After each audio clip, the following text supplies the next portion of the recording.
in 1915, a bunch of passengers surged to the left-hand side of the Eastland as it departed its dock, causing the boat to tip over. More passengers perished in the Eastland disaster of 1915 than the Titanic, 844. More entire families perished in the Eastland than the Titanic, 22. The SLS Eastland is the greatest loss of life in Great Lakes history. During the crisis, workers in the newly built Reed Murdoch building threw all the furniture they could out the windows to help the victims struggling in the water. Still, over 100 years later, the descendants of the victims drop a white wreath into the water right here every 10 a.m. July 24th to honor their family member. The founder of the Chicago Bears, George Halas, had a ticket for the Eastland. George Halas was of Czech descent, and it was a big Czech cultural event on that boat that day. But Halas was 20 minutes late, missed the boat, went on to found the Chicago Bears. Clark Street. You'll see a tall green champagne bottle of a building here on the right-hand side in a moment. See that tall green building with that gold on top? That gold on top is so beautiful, so shiny, because that gold is real gold, 24 karat, thinner than saran wrap. Wow. That's real gold, 24 karat, less than 1/5,000th of an inch thick. That green building is the Carbide and Carbon building, 1920s Art Deco office building, converted into a hotel today. That's the Pendry Hotel. Feel free to grab a drink at that hotel rooftop bar when it opens. I believe it opens at 5. But maybe it's open a little earlier on Saturdays and Sundays.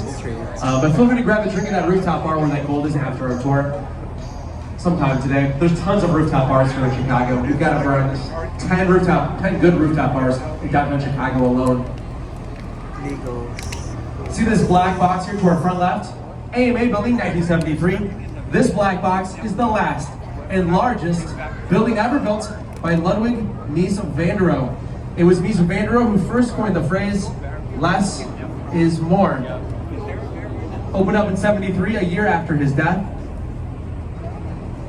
Mies van der Rohe was born in Germany, fled Germany in the 30s to come here to Chicago to teach architecture at IIT on the south side. There are over 60 black boxes like this in Chicago due to Mies van der Rohe's influence in this town. Mies van der Rohe's first black box is in Chicago in Hyde Park along the lakefront on the south side. This is Mies van der Rohe's last black box right here, opened up after his death. See this clock tower structure right in front of us? Wrigley Building. That clock tower is modeled after another clock tower in Seville, Spain, named La Giralda Tower. La Giralda Tower in Spain is part of the Seville Cathedral complex in Spain. La Giralda Tower in Spain was built to be an Islamic minaret during medieval times. That's why this clock tower shoots upward into the sky. It's modeled after what was first a minaret in medieval Spain. The Wrigley Building, the clock tower building, is truly the house that chewing gum built. At the young age of 9, William Wrigley Jr. ran away from home and supported himself selling newspapers in New York City. By age 13, Wrigley was traveling up and down the eastern seaboard, selling soap as a traveling salesman. Finally, at the age of 30, Wrigley moved to Chicago to sell baking powder. Wrigley included 2 packs of free chewing gum with each can of baking powder that he sold. And nobody wanted his baking powder, but they really liked his chewing gum. And we know that chewing gum today has Wrigley, Juicy Fruit, and Spearmint chewing gum. This is the Wrigley Building, former home of the Mars Wrigley Candy Company, starting in 1921. Still an office building today, the Wrigley Company is no longer there. See this gray building to the right of the Wrigley Building? See those beautiful gray flying buttresses on top, or decorative bridges at the very top? Tribune Tower, former home of the Chicago Tribune newspaper.